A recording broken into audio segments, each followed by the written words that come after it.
As pessoas que nos acompanham aí de forma remota, sejam também todas muito bem-vindas, né?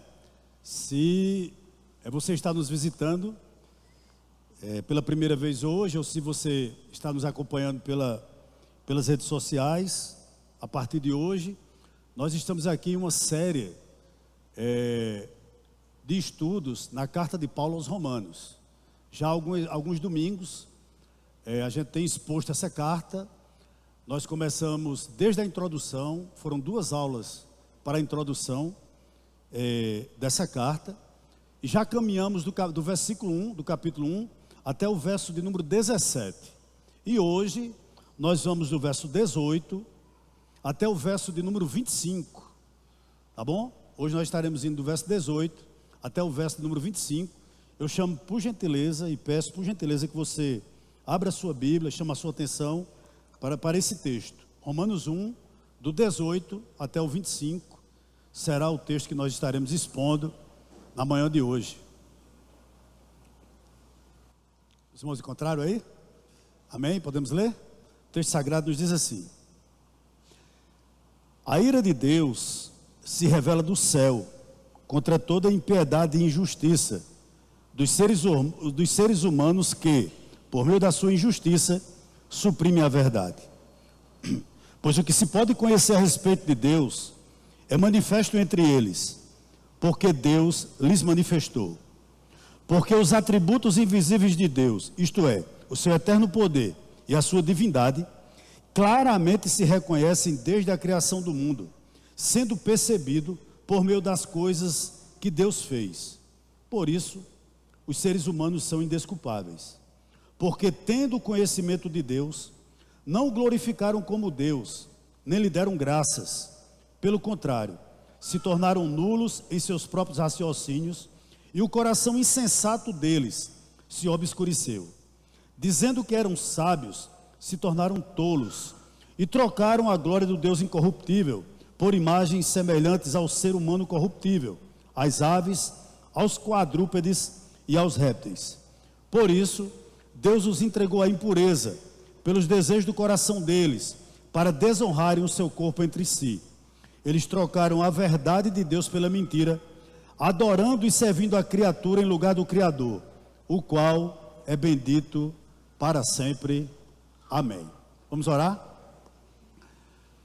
Senhor, nós queremos te bendizer, agradecer a ti por esse privilégio de estarmos em tua casa, de podermos compartilhar da tua palavra, aprender um pouco mais, crescer um pouco mais, entender um pouco mais da tua santa escritura.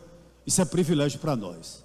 E que nesse momento, Senhor, tu nos visite, concedendo a cada um de nós graça suficiente para entender o que será ministrado nessa manhã. Eu peço por cada coração que está aqui de forma presencial, e te peço também por aqueles que nos acompanham de forma remota.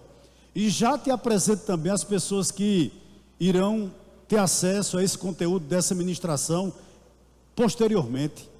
Que tu, pela tua infinita graça e bondade, tu possa fazer com que eles sejam edificados, todos, para o louvor da tua glória. Nós oramos em nome do Senhor Jesus, que vive e reina para todo sempre. Amém. Meus irmãos, na aula passada, o seminarista Leandro nos apresentou o tema da carta.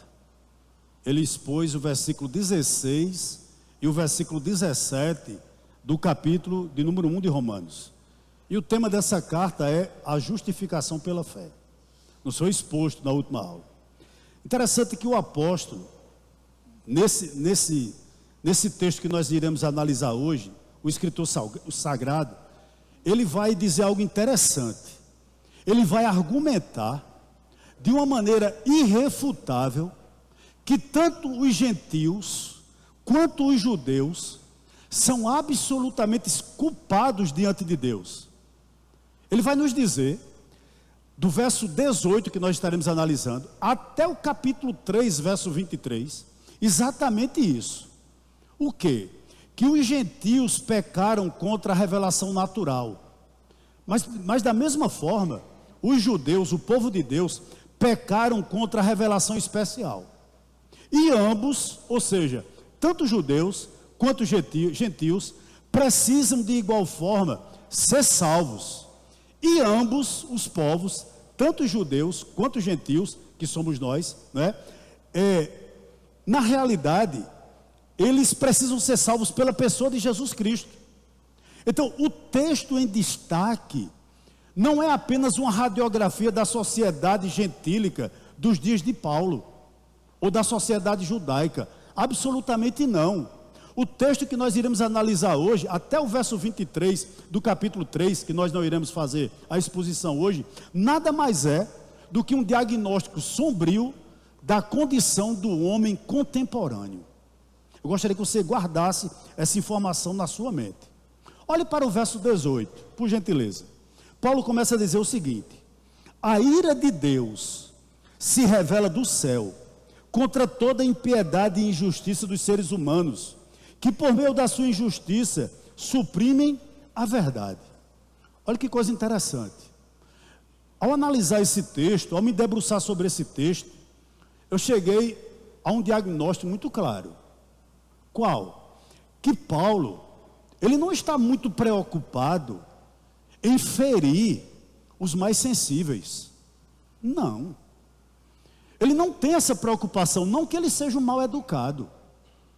Mas veja bem o seguinte, ele está falando aqui, irmãos, com todos, e dizendo que a ira de Deus se revela do céu contra toda impiedade e injustiça, de todos os povos. Mas é importante a gente dizer a vocês o que não é a ira de Deus. O que não é a ira de Deus? A ira de Deus não é destempero emocional. A ira de Deus não é explosão de raiva, como se Deus no céu explodisse tudo. Não, a ira de Deus não é explosão de ódio, como é muito comum em nós seres humanos, em absoluto. O que é a ira de Deus? De que Paulo está tratando aqui no verso 19, quando ele fala a ira de Deus? A ira de Deus é a sua santa repulsa ao mal. A ira de Deus é seu desprazer dinâmico contra o pecado.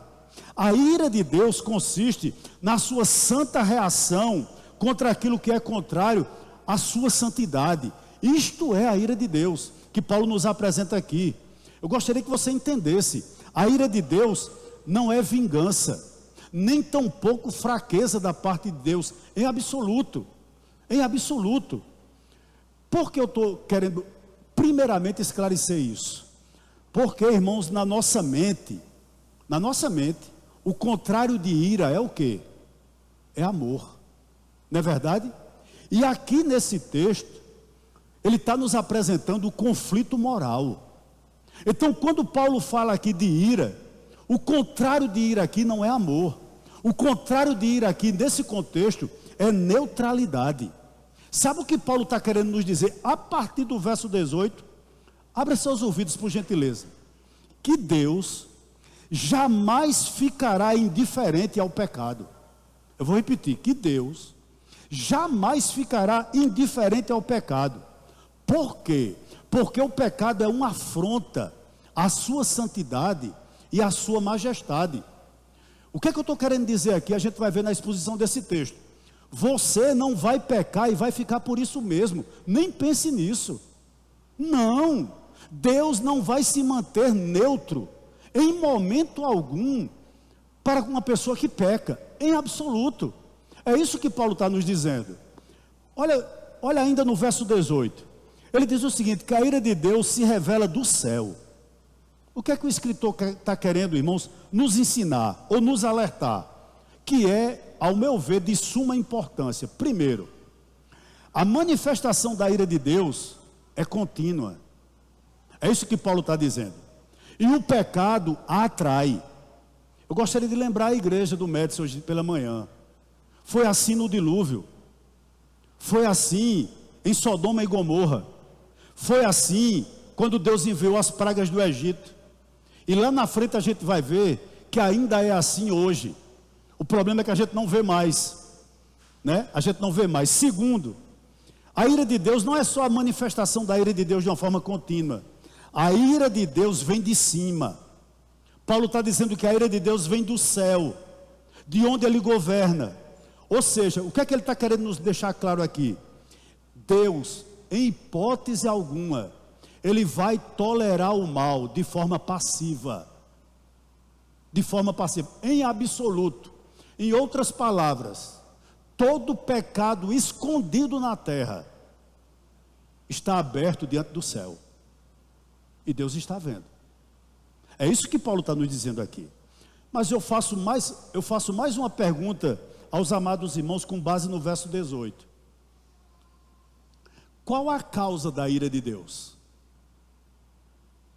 Qual a causa da ira de Deus? E o próprio Paulo vai responder no verso 18. Veja bem, a ira de Deus se revela do céu contra o quê? Contra toda impiedade e justiça dos seres humanos. Vamos parar um pouquinho aqui. O que significa impiedade? Impiedade é a rebelião contra Deus. Em outras palavras, é relacionamento errado com Deus. Por isso a ira de Deus se revela do céu contra todos os seres humanos, porque os homens se tornaram ímpios. Mas não só ímpios, os homens também se tornaram injustos. Outras versões diz perversão, perversos. Se impiedade é rebelião contra Deus, injustiça ou perversão é o quê? Rebelião contra o próximo. É isso que Paulo está dizendo aqui. O ser humano hoje, ele não se relaciona de uma forma certa nem com Deus, nem tampouco com o próximo. E por essa razão, a ira de Deus se revela do céu contra os seres humanos, exatamente por conta da impiedade e da injustiça. Queridos, impiedade diz respeito àquela perversão de natureza religiosa. Vou explicar daqui a pouquinho. Ao passo que injustiça ou perversão se refere àquilo que tem caráter moral. É isso que Paulo está tentando nos explicar aqui. Uma coisa importante para nós dessa manhã. Impiedade se refere a violações dos 4 primeiros mandamentos. Do decálogo. Dá para colocar o decálogo aí, Wellington, por gentileza? Os 10 mandamentos. Impiedade é a quebra dos 4 primeiros. É isso que Paulo está querendo nos mostrar aqui. E injustiça ou perversão é a quebra dos últimos 6. Eu vou dar um exemplo aqui, enquanto o pessoal prepara aqui. O que seria impiedade? Ou seja, o que seria rebelião contra Deus? Idolatria. Idolatria. Isso é rebelião contra Deus. O que seria injustiça? Imoralidade. Exemplo, adultério. Então os 4 primeiros mandamentos, quando é quebrado, é impiedade. Os demais é o que? É injustiça. Então é isso que Paulo está querendo dizer, que a ira de Deus se revela do céu exatamente contra os seres humanos por conta da impiedade e da injustiça a qual os seres humanos estão inseridos. E ele continua. Vou ler todo o verso 18.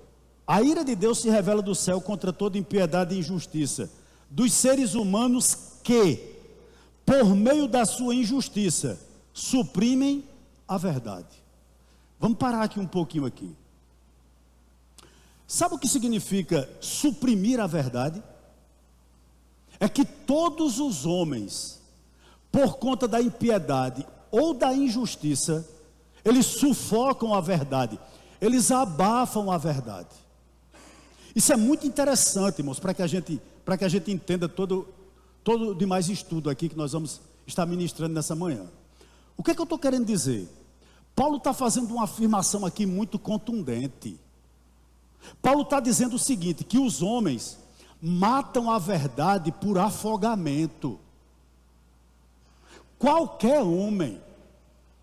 Na realidade, o homem não quer ouvir acerca de Deus, nem da sua existência. Essa é a realidade da nossa sociedade. Eles matam a verdade, né? Acerca da própria existência de Deus. Eles sufocam, eles abafam. Esse é o homem ímpio, esse é o homem injusto. E todos nós nascemos assim. Então, o alvo da ira de Deus, Paulo está dizendo aqui no verso 18, são os homens que sufocam a verdade, não permitindo que ela se erga. É mais fácil pecar quando Deus é um mito. É mais fácil pecar quando Deus não, digamos assim, não nos castiga de imediato. Sim ou não? Sim. Sim, isso é a grande realidade. E um ponto que me chama a atenção aqui, né? É muito difícil excluir Deus do raciocínio. Por mais que seja fácil excluí-lo do nosso discurso. É mais ou menos isso que Paulo está querendo dizer aqui. Irmãos, o homem, ele tenta suprimir a verdade. Ele não quer ouvi-la. Por quê? Porque isso torna ele aparentemente, entre aspas, indesculpável. Mas nenhum homem é indesculpável diante de Deus. Nenhum homem é indesculpável diante de Deus. Paulo vai nos mostrar isso daqui a pouquinho. Verso 19, vá para ele por gentileza. Olha o que ele diz aqui no verso 19.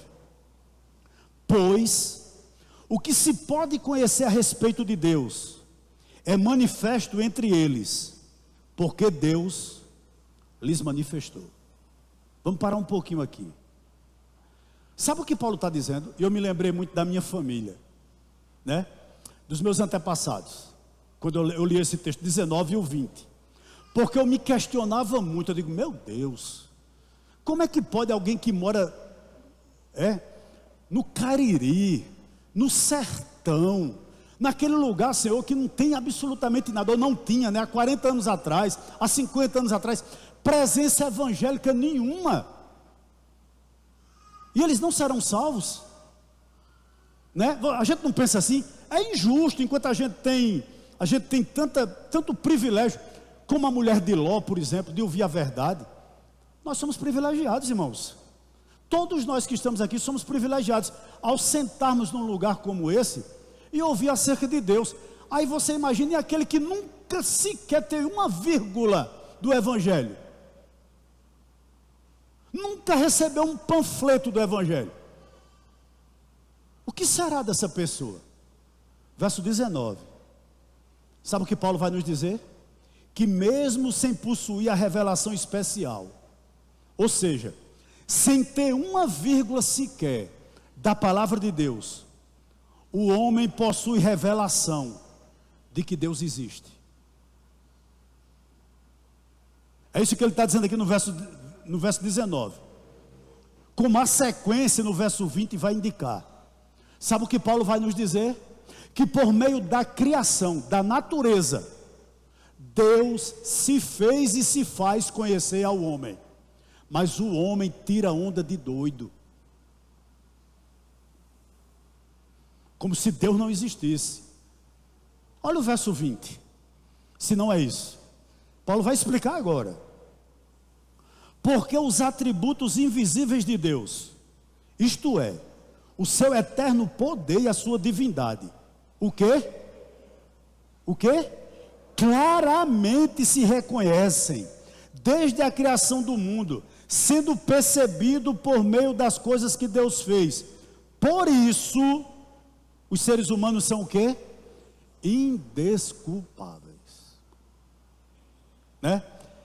Esse verso aqui tira totalmente da nossa mente, ou deveria tirar, aquele pensamento que nós temos do índiozinho inocente, que nunca teve contato com ninguém, e por essa razão não pode ser condenado. Tira totalmente o verso 20. Porque o que é que Paulo está dizendo aqui? Paulo está de uma forma muito clara no verso 20, dizendo para nós o seguinte: que a criação é uma manifestação visível do Deus invisível. A pessoa nunca viu Deus, mas o que Paulo está nos querendo dizer aqui é o seguinte: que Deus, o Criador do universo, Ele deixou na sua obra criada as suas digitais, no mar, né? No mar, nos animais, em mim e em você, numa simples beija-flor. Tudo aquilo que foi criado tem a digital de Deus. Sabe? É isso que Paulo está querendo nos dizer aqui. Deus deixou sua obra, na sua obra criada, as suas digitais. Digitais do que? Da sua glória, que se torna manifesta a todos, irmãos. Veja que coisa interessante, que ensinamentos interessantes nós podemos tirar do verso 20. Primeiro, que Deus é distinto da criação. Tem pessoas que dizem o seguinte: Deus é tudo, Deus é a árvore, Deus é o mar. Não, Deus ele é único, Ele é o soberano, Ele é o eterno. É isso que Paulo está querendo dizer aqui. Deus não se confunde com a criação. Ele não é a criação, Ele é o Criador. Então é uma afronta você dizer que Deus é o mar, que Deus é uma árvore. Que é isso? É reduzi-lo, né? Ele é o autor da criação, e Ele não deve ser confundido com a criação. Então o panteísmo, que diz que tudo é Deus, é uma falácia, né? Primeiro ponto que a gente aprende aqui. Segundo, o universo foi criado. Foi Deus que trouxe o universo à existência. Tudo que existe não é fruto de uma explosão cósmica, mas das mãos de Deus, mas da boca de Deus. Tudo, irmãos. Ontem o pastor dizia uma coisa a mim, né?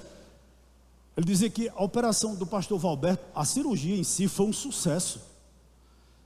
Então, para uma equipe médica, tirar um tumor do tamanho de um limão e o paciente sair com vida ou ficar com vida ainda, é algo espetacular, não é?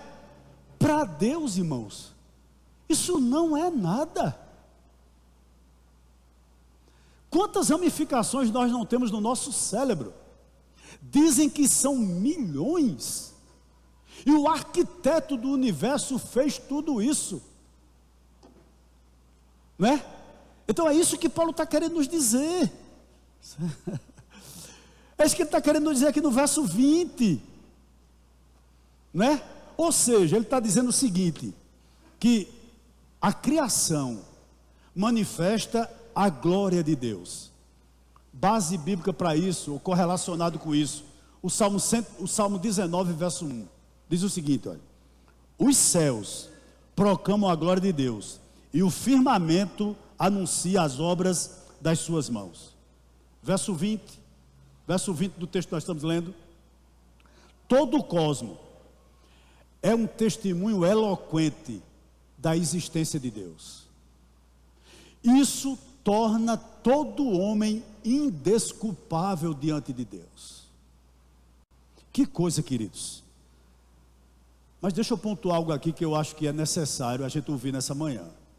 Veja bem, essa revelação natural, ela é insuficiente para salvar o homem. Eu vou repetir. Essa revelação natural, ela é insuficiente para salvar o homem. Nós ouvimos aqui na aula passada. Nós só conseguimos ser salvos pelo quê? Pela fé. Não é verdade?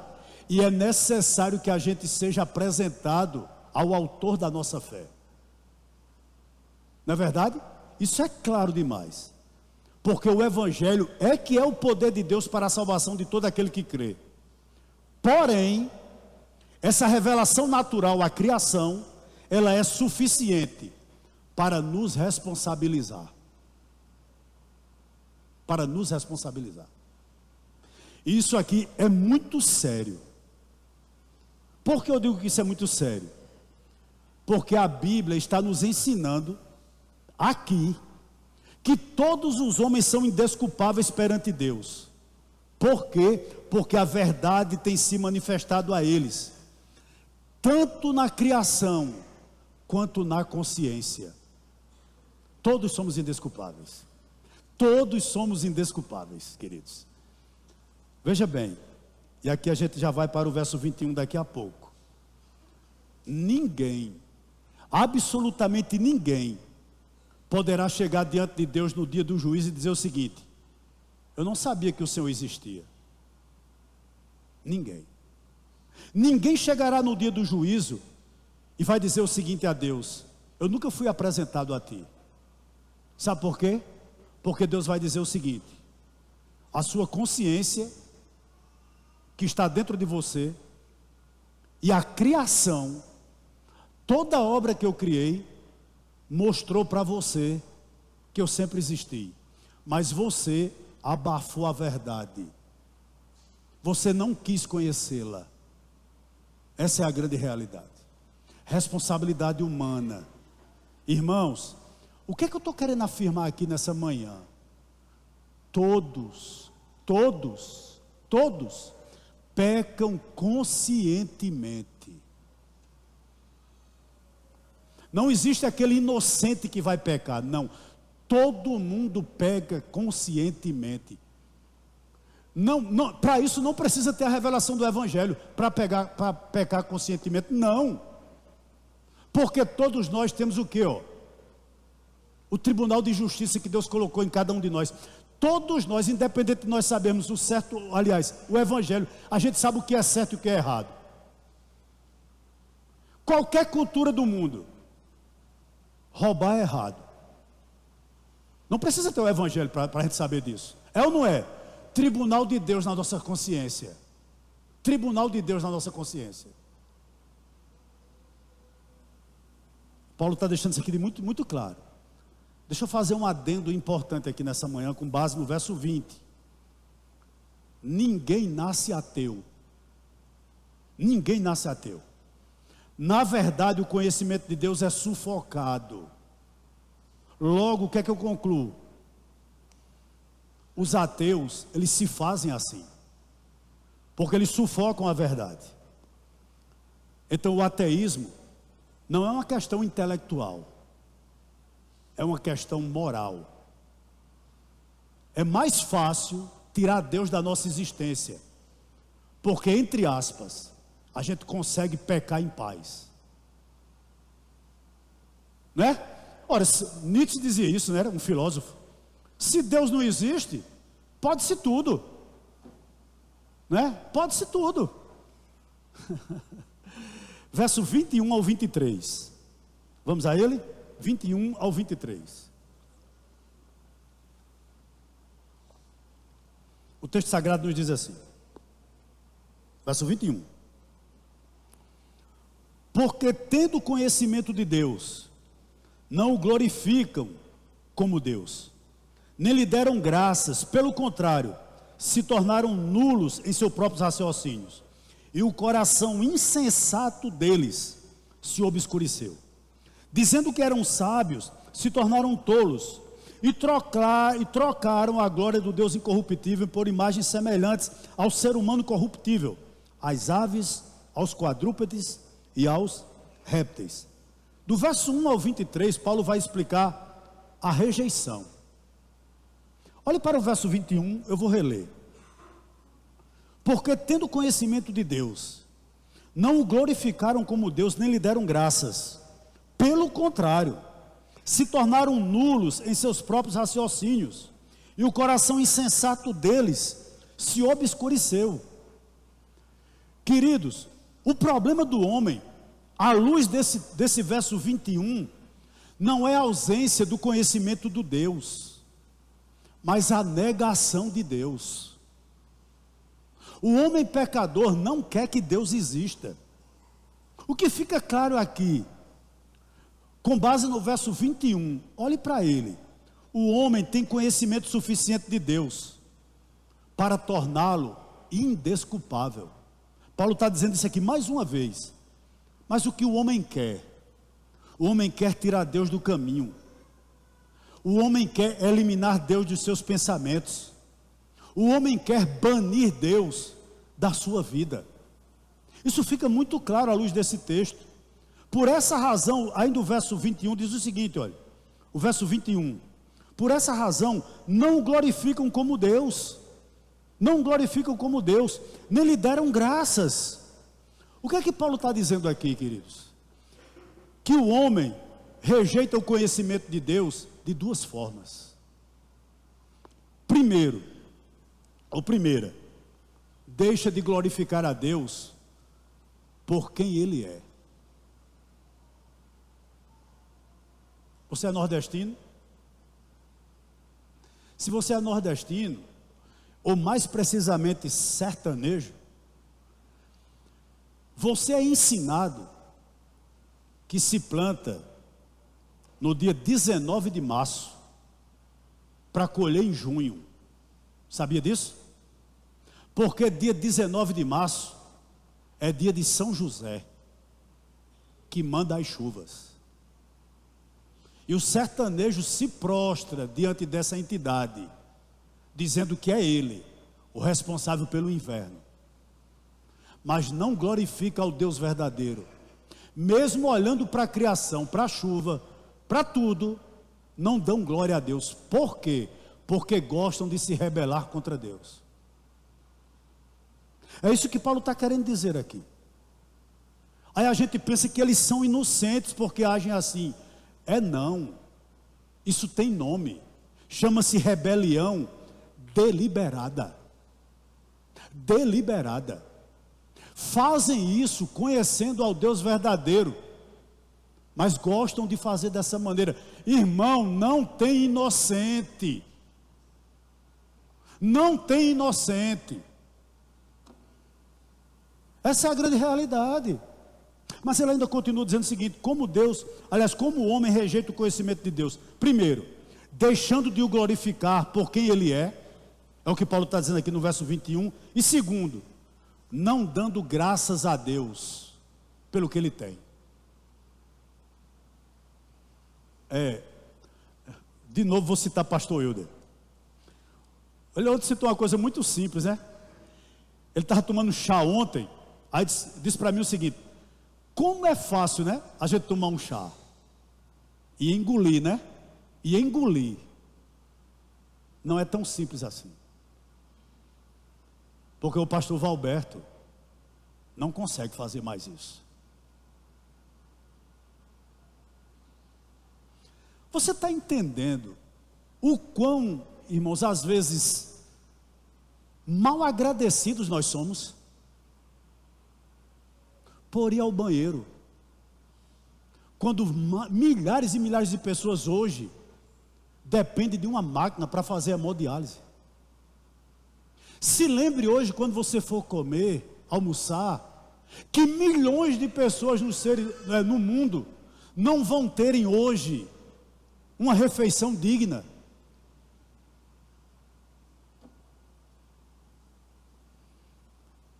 Será que a gente amanhece, queridos, e a gente agradece pela família que nós temos, pelo teto que nós temos, pelo cobertor que nós temos, pela igreja que nós temos, pelo cônjuge que nós temos, pelos filhos que nós temos? Nós temos, pelo trabalho que você tem, você se lembra de agradecer?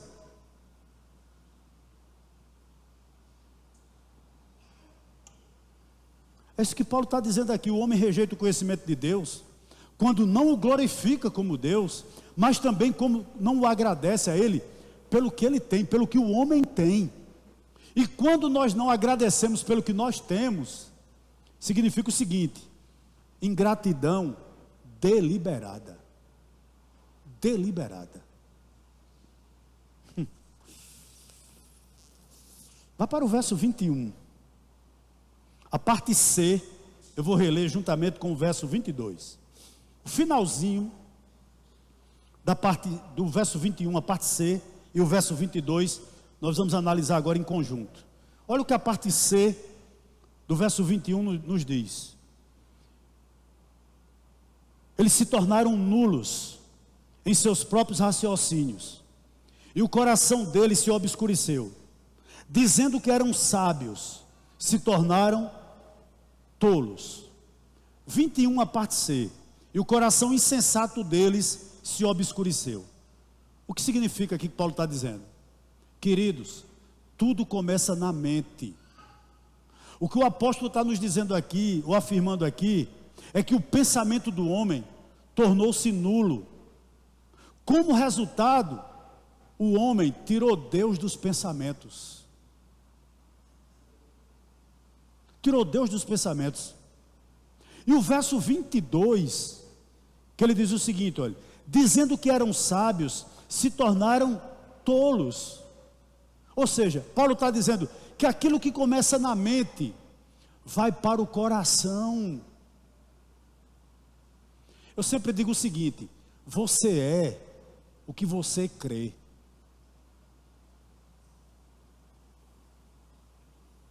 Pastor James diz uma coisa aqui, a princípio eu discordava, mas depois eu comecei a entender que é verdade.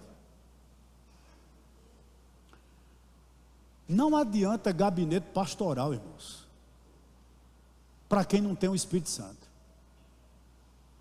E é verdade. O cara fica bonzinho, ou ela fica bonzinho 15 dias. Depois de 15 dias, o coração dele, por ser insensato, fica obscurecido.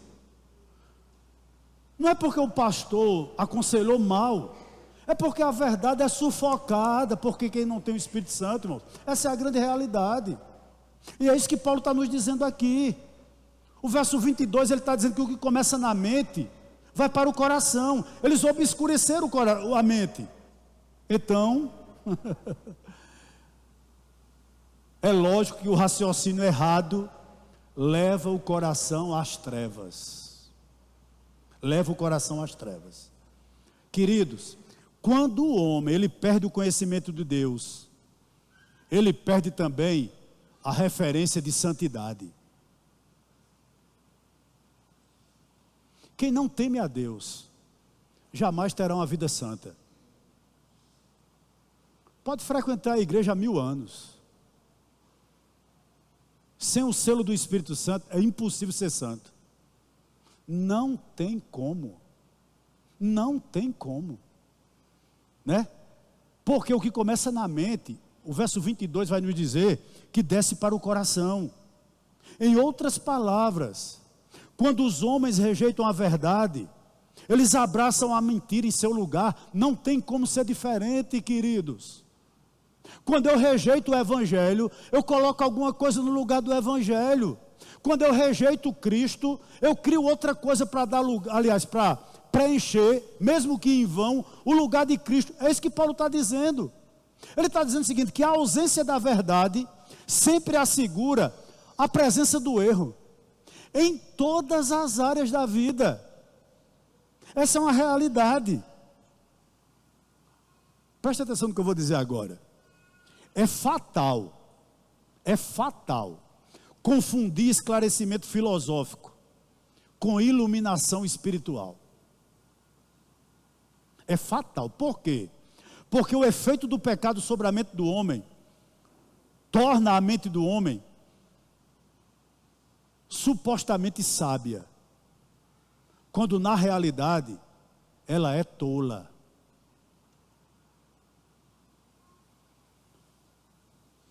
Cuidado com o que você lê, né? Porque eu conheço muito intelectual, pensamento vazio, nulo, quando se diz respeito acerca das coisas de Deus. Verso 23. E trocaram a glória do Deus incorruptível por imagens semelhantes ao ser humano corruptível, às aves, aos quadrúpedes e aos répteis. Irmãos, aquilo que começa na mente, estão lembrados? Obscurecido, sem dar lugar à verdade, desce para o coração. Não é verdade? Aquilo que começa na mente, desce ao coração. Vai desaguar em quê? Na religião. Quando não se tem o Deus verdadeiro, se tem um Deus falso. É isso que Paulo está dizendo aqui. Trocaram a glória de Deus incorruptível por imagens semelhantes ao ser humano corruptível, às aves, aos quadrúpedes e aos répteis. E sabe qual é o mais sério? Me permita esses parênteses aqui. No nosso caso, de nós cristãos, é que às vezes nós tiramos os ídolos da parede, mas não o tiramos do coração, né? Às vezes nós idolatramos nós mesmos, nós somos o nosso próprio Deus, né?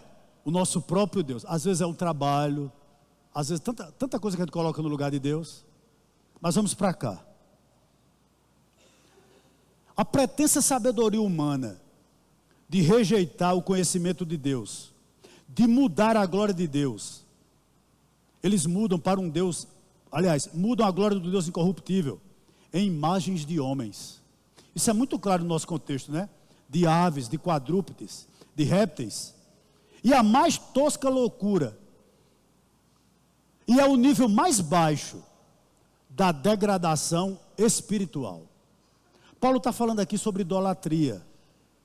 Ele está dizendo o seguinte: se o homem não adora o Deus verdadeiro, ele vai adorar um Deus falso, mesmo que ele próprio tenha que confeccioná-lo.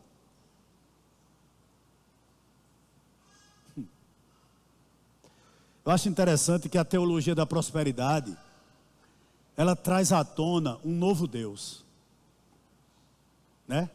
A riqueza, o dinheiro.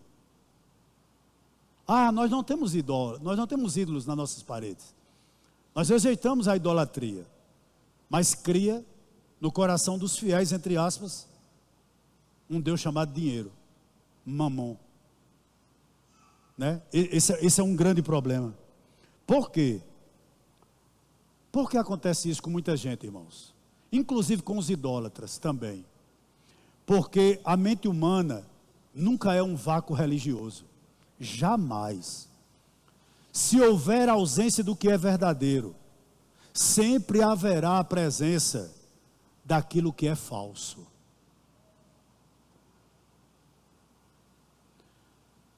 Eu queria que você conhecesse minha sogra. Gostaria muito que você conhecesse minha sogra. Fosse a casa dela.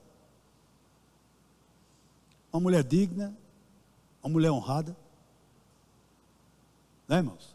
Uma boa dona de casa, uma boa mãe, boa sogra. Aí você chega para ela e diz: mas dona Chiquita, o homem pecou, carece da glória de Deus, está afastado de Deus, só Jesus Cristo pode nos salvar. Meu filho, eu tenho Jesus, está aqui, ó. Amo demais Jesus. Aí você sai, ela vai para um determinado lugar, acende diversas velas, há vários santos que ela tem lá. Ninguém toque em nenhum sequer.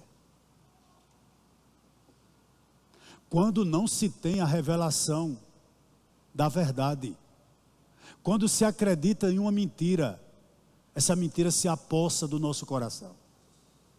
É isso que Paulo está dizendo aqui. Em outras palavras, a razão separada da fonte de luz conduz o homem a um delírio de inutilidade. De inutilidade.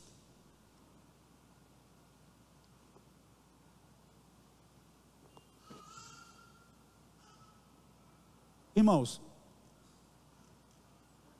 eu gostaria tanto que Jesus voltasse hoje, viu, Sandei? Eu queria. Sabe por quê? Para não passar pela morte. Jesus nos arrebatasse hoje. Mas quando a morte chegar, o que é que você tem para dizer ao seu próprio coração?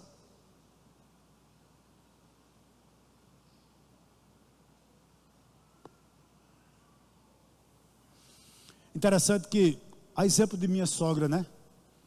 Existem muitas pessoas que alegam que tem imagem de escultura em casa, mas não se dobram a ela. Não são idólatras. Pessoas que dizem: eu creio em Jesus, isso é só uma maneira de nos aproximarmos mais dele. Eu não idolatro essas imagens. Interessante, né? Eu gostaria de levar você a um texto, se o Hélio puder colocar aí, Êxodo, capítulo 32. Ele está dizendo que apagou tudo, glória a Deus por isso. Êxodo 32, vamos abrir lá, queridos, por favor. Êxodo 32, verso 1 até o verso 5. Por gentileza, abra nesse texto.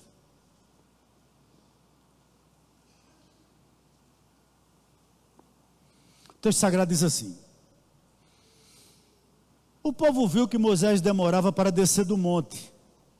Então reuniu-se em volta de Arão e lhe disse: levante-se, faça para nós deuses que vão adiante de nós, pois quanto a este Moisés, o homem que nos tirou do Egito, não sabemos o que lhe aconteceu. Verso 2: Arão respondeu: tirem as argolas de ouro das orelhas de suas mulheres, de seus filhos e de suas filhas, e tragam para mim. Então todo o povo tirou das orelhas as argolas e as trouxe a Arão.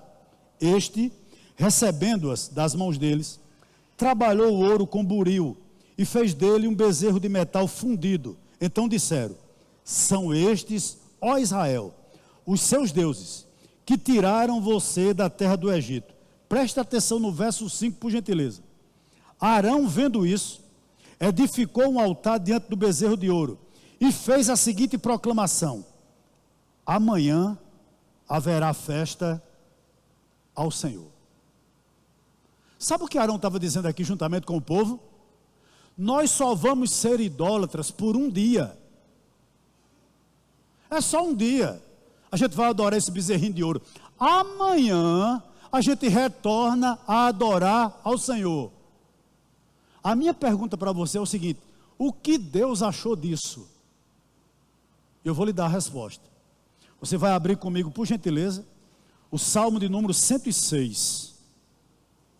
Salmo 106, versículos 19 e 20.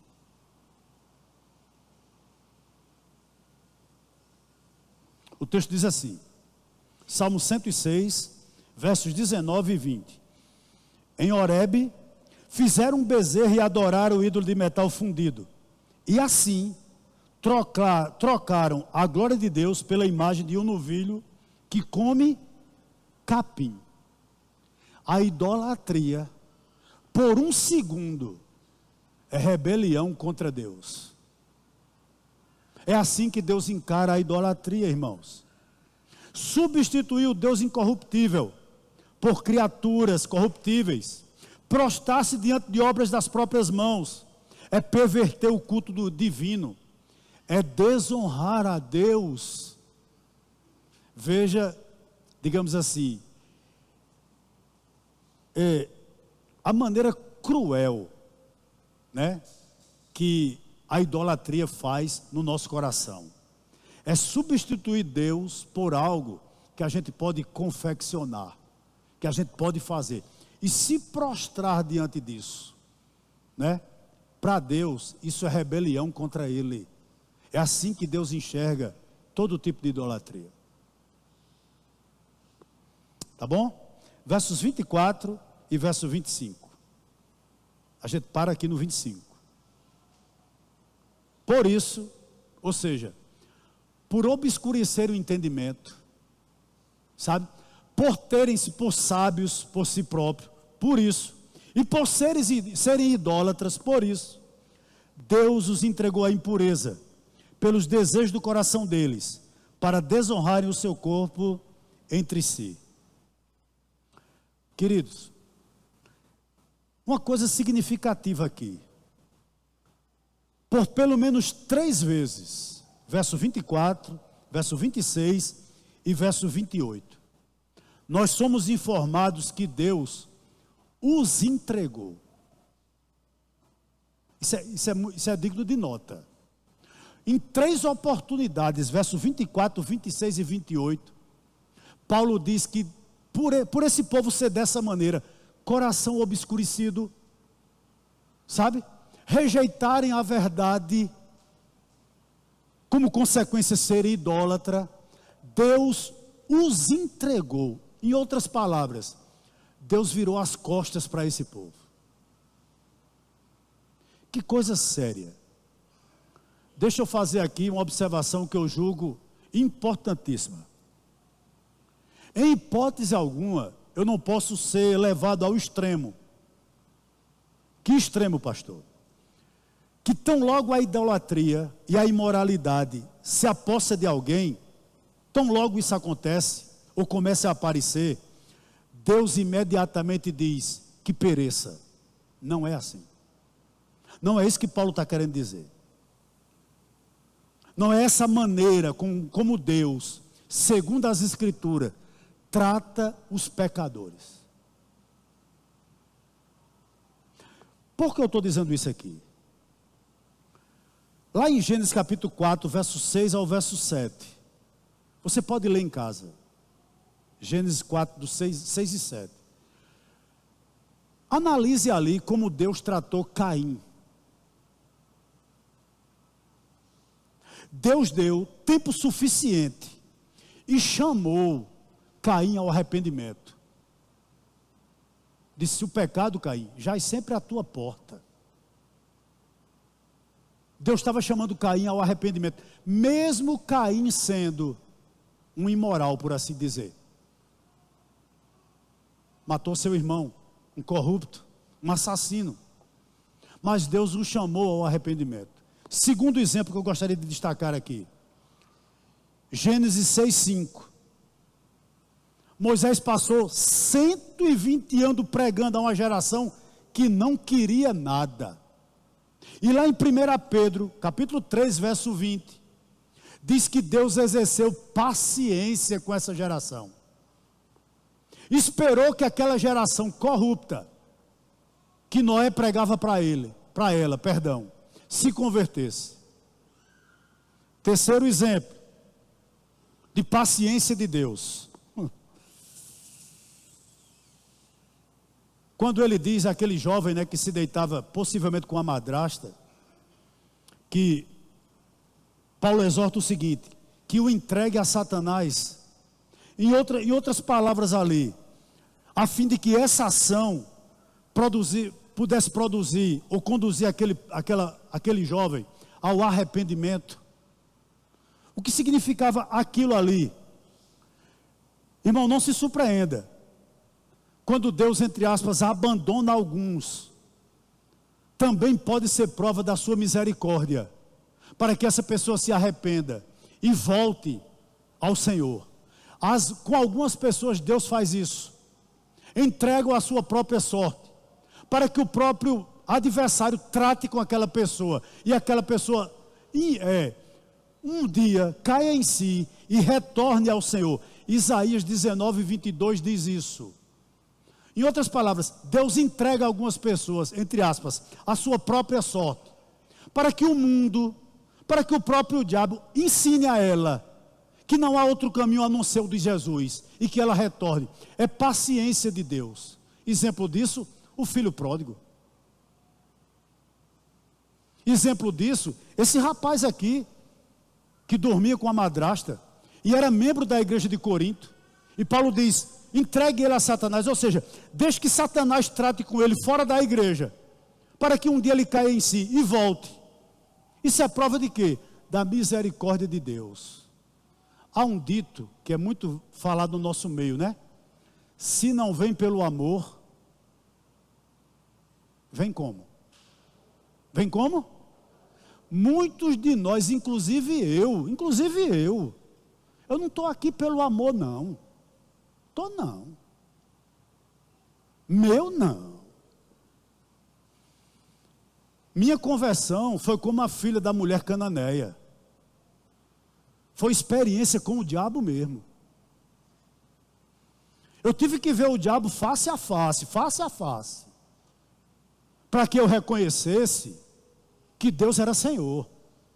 Porque quando vinham pregar para mim, eu dizia: esse seu Deus é um suposto Deus. Eu desdenhava de Deus. E eu tive que ter uma experiência com o próprio diabo, endemoniado. Você sabe o que é isso? Possesso. Para que eu reconhecesse quem era Deus. E eu só vinha dessa maneira, porque de outra maneira eu não vinha. Você não sabe o que é um coração duro, não, irmão. Você não sabe o que é um coração soberbo, não. Aliás, sabe, porque o seu era igual ao meu, Se você veio de um ambiente cristão, um lar cristão, oh glória a Deus, como eu lhe invejo. Jovem que está aqui, que seu pai e sua mãe é crente, você é um privilegiado. Você é um privilegiado. Porque você não sabe como é viver como a filha da mulher cananeia, horrivelmente endemoniada. Você talvez não saiba, O que Paulo está dizendo aqui é exatamente isso aqui: que Deus é paciente com muita gente, e exerce a paciência com muita gente, não é verdade? Agora, é fato também, e é verdade também, que a paciência divina, sem uma resposta favorável da parte do homem, resulta inevitavelmente no derramamento da indignação divina. Lembre-se, pois, da mulher de Ló. Estão lembrados? Há um texto que diz isso, né? Lá em Lucas. Lembrai-vos, pois, da mulher de Ló. A mulher de Ló, privilegiada só é quem era. Casada com um crente, via Ló orando com Abraão, sim ou não? Viu milagres na casa dela, sim ou não? Dois anjos entrou na casa da mulher, pegou a mulher pela mão e disse: vamos embora, isso aqui vai pegar fogo, vamos embora. Isso era o quê? Ser casada com um crente, ter contato com um homem de fé como Abraão, que era tio do esposo dela, isso era o quê? Compaixão de Deus, oportunidade de Deus para aquela mulher se converter. Se converteu? Porque não quis. Eu vou repetir o que eu disse agora. A paciência divina sem resposta favorável da parte do homem resulta sempre no derramamento da indignação divina. Interessante. A gente pensa que a ira de Deus, né? Ou digamos assim, a manifestação da indignação divina só ocorrerá depois do juízo. Depois do juízo, sim. Mas já agora também, eu vou lhe provar e a gente encerra a EBD de hoje. Vá para o verso 25. Olha o que o verso 25 diz. Que o homem insensato, eles aqui é o homem insensato, viu? O obscurecido. Eles fizeram o quê? Verso 25. Trocaram o quê? A verdade de Deus pela? Adorando e servindo a criatura em lugar do Criador, o qual é bendito para sempre. Amém. Deixa eu parar um pouquinho aqui. Por favor, olhe para o estado de degradação que a nossa sociedade se encontra. Olhe. Por favor, olhe. Eu vou dizer uma coisa que você não se espante. Que a forma como a nossa sociedade se encontra hoje só mostra para a gente uma coisa. Sabe o quê? Deus tirou o pé do freio. Deus tirou o pé do freio para algumas pessoas. Por isso hoje a gente tem uma geração fluida. Hoje é domingo, eu sou homem. Amanhã é segunda, eu sou mulher. Terça, eu sou homem. Quarta, eu sou mulher. Por que isso? Porque Deus tirou o pé do freio. A sociedade que nós temos aí, sem valor algum, só mostra uma coisa: o juízo de Deus sendo exercido.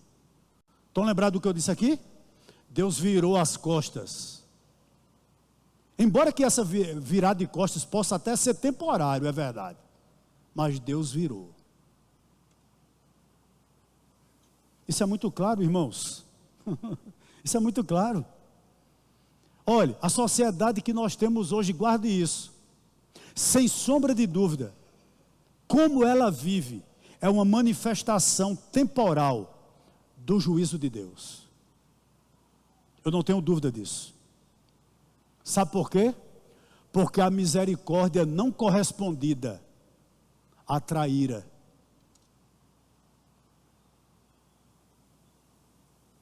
É trágico. É trágico você vir aqui de 7 horas da manhã, dessa Juscelino Kubitschek, e você presenciar jovens de 15, 16 anos, nessa alameda, bota na mão, descabelado, maquiagem toda desfeita, vomitando aqui.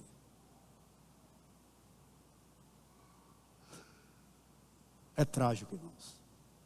É trágico. Sabe por quê?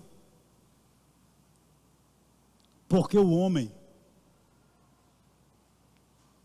ele conseguiu descer tanto que a consciência não o acusa mais. A nossa geração está assim, irmãos. Já não dói mais. Ei, e essa sociedade se gloria disso. Essa sociedade aplaude o vício, aplaude isso. Isso é comum, isso é normal, irmãos, infelizmente. É uma prova vívida de que Deus se voltou contra essa geração. E disse o seguinte: é a pior coisa que pode acontecer para um ser humano. Viva conforme vocês querem. Pronto. Está aí o juízo de Deus. Nas nossas portas. Por que eu digo isso? Porque as pessoas mergulham num pântano asqueroso de imoralidade.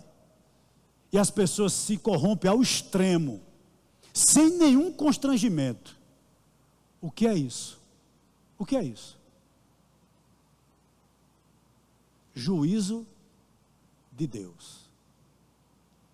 Ontem teve um estudo aqui maravilhoso. Os irmãos que faltaram, vocês perderam, né? E durante a ministração do estudo, o nosso querido irmão Michel, ele dizia algo interessante. Que hoje já há jurisprudência para um homem, já existe, né, Michel? Casar com 3 mulheres ou mais. Você imagina que sociedade nós teremos. Isso legalizado. Isso é prova de quê? Do juízo de Deus. O homem peca e não dói mais. A sociedade, irmãos, é cada tipo que só Jesus. Mas não dói mais. Eu vou concluir agora. Interessante que quando as pessoas jogam fora o Deus da verdade, né? Quando as pessoas jogam fora o Deus da verdade, a verdade desaparece como um todo. E o que resta para essa sociedade que jogou fora o Deus da verdade? Resta, irmãos, seus ídolos, restam seus prazeres pessoais, restam suas opiniões. Hoje, tudo é relativo, né? Eu tenho a minha verdade, Roger tem a verdade dele, um exemplo. Então, a maneira que eu creio, que eu penso, é verdade, né? E a maneira que outra pessoa pensa é verdade. Ou seja, em outras palavras, não existe mais absoluto. Palavra de Deus para essa geração é ultrapassada, é retrógrada, não tem mais valia. E quando nós tiramos Deus da nossa vida, das nossas escolas, da nossa sociedade, da nossa família, irmãos, quem impera? Quem impera? Impera o erro. Deixa eu fazer só aqui uma observação. Eu sei, queridos, que o maior responsável pela educação cristã dos nossos filhos somos nós, pais. Eu sei perfeitamente bem disso hoje. Contudo, mães e pais que estão aqui, apesar de você dar uma educação bíblica para seus filhos, espero que sim, valorize o trabalho que as professoras fazem lá na salinha com seus filhos. Valorize. Isso também é manifestação da graça de Deus sobre a vida do filho de vocês.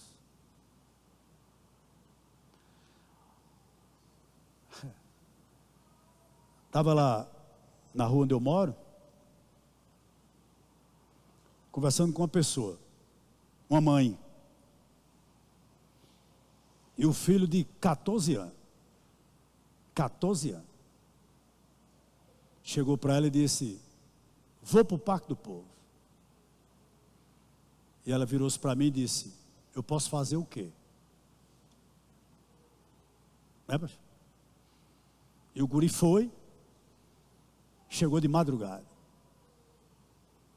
4 horas da manhã, 14 anos.